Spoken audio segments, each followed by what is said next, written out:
Excellences, Monsieur le Président de la République,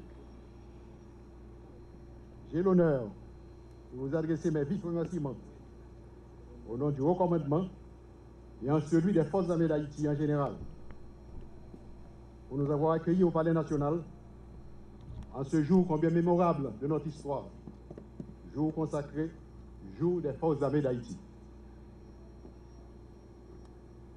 C'est pour moi un réel plaisir, en même temps un devoir patriotique, de vous souhaiter bonne fête, Excellence, en qualité de premier citoyen de la nation. J'aimerais profiter de l'occasion, avec votre permission, bien sûr, pour exprimer mes vœux de bonne fête également au Premier ministre, Son Excellence Michel Lapin, et aux membres de son gouvernement,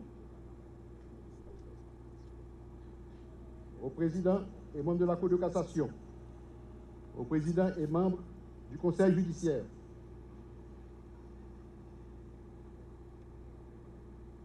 au président et membres du Conseil électoral provisoire, au président et membres de la Cour supérieure des comptes et du contentieux administratif,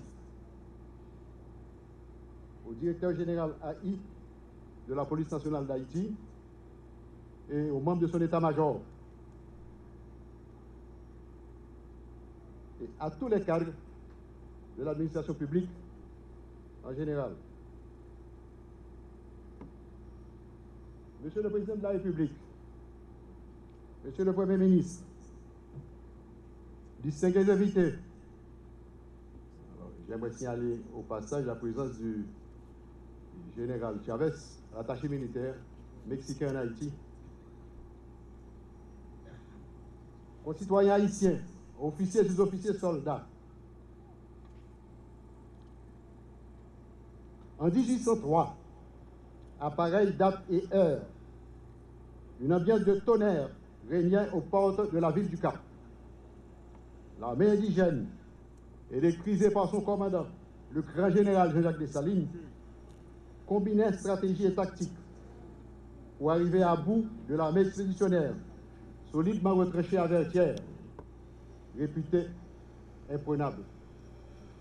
Mais c'était sans compter avec la bravoure extraordinaire de nos soldats, et particulièrement l'intrépidité de François Capois, surnommé à juste titre Capois la mort, et également l'intelligence du jeune Gabard, dont l'action a permis la prise du fort Charrier, déterminante dans l'issue de la bataille.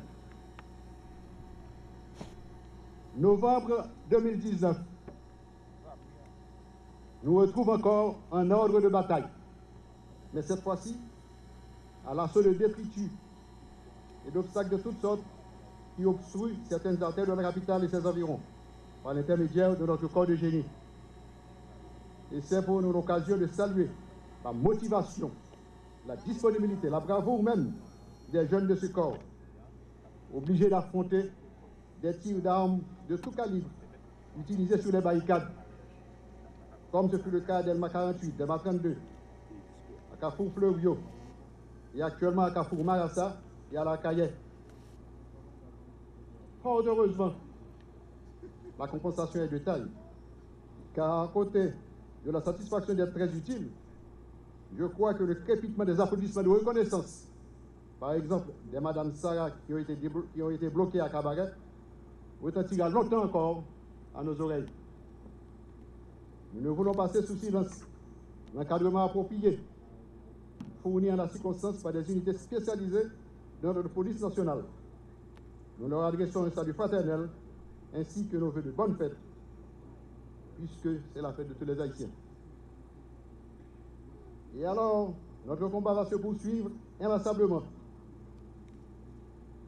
sur le terrain de l'environnement, d'une part, avec le déblayage des rues,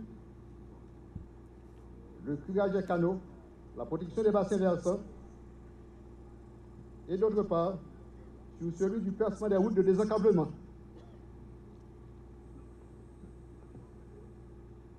Je reprends, et d'autre part, sur celui du percement des routes de désenclavement, comme c'est le cas ces jours-ci dans le nord-est, dans les communes de Montmé-Crochu, Vallières, Caris, Les Perches, Montorganisé.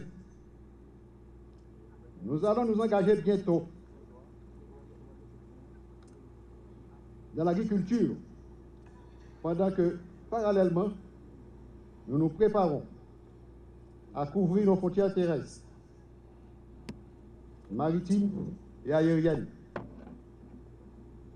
Ainsi, à la suite de nos pères fondateurs, nous avons le privilège de participer à l'œuvre combien exaltante de conservation, d'entretien, de réparation, de reconstruction même de notre patrimoine, après les catastrophes naturelles et celles provoquées par l'aveuglement et ou l'ignorance de certains compatriotes. Officiers, sous-officiers et soldats de cette armée rénovée, soyons fiers d'appartenir à l'institution qui a engendré l'État d'Haïti.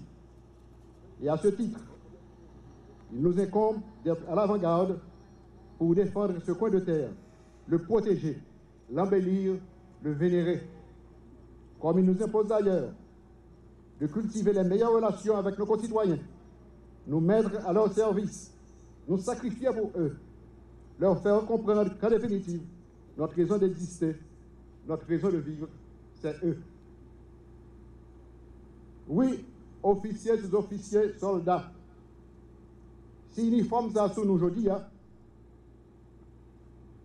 c'est pas pour nous caler nous, faire chelbet. C'est pas non plus pour nous régler les affaires personnelles, nous, avec les affaires famille, nous. Nous entrer dans l'armée, nous fonctionner là-dedans, parce que le pays a besoin de nous. Le peuple a besoin de nous.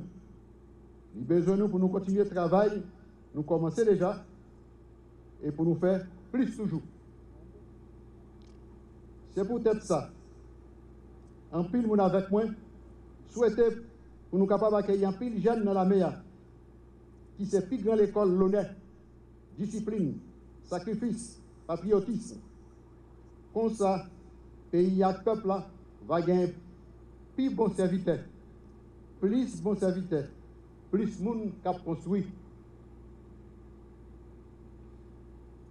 Et pour montrer une fois de plus notre bonne disposition à prendre part au grand chantier de la reconstruction nationale, entreprise qui passe forcément par l'émergence du nouvel haïtien, l'haïtien citoyen, respectueux de son pays, de son histoire, et par-dessus tout, respectueux de la Constitution et des lois de son pays. Vive Haïti, vive le peuple haïtien, vive les forces armées d'Haïti.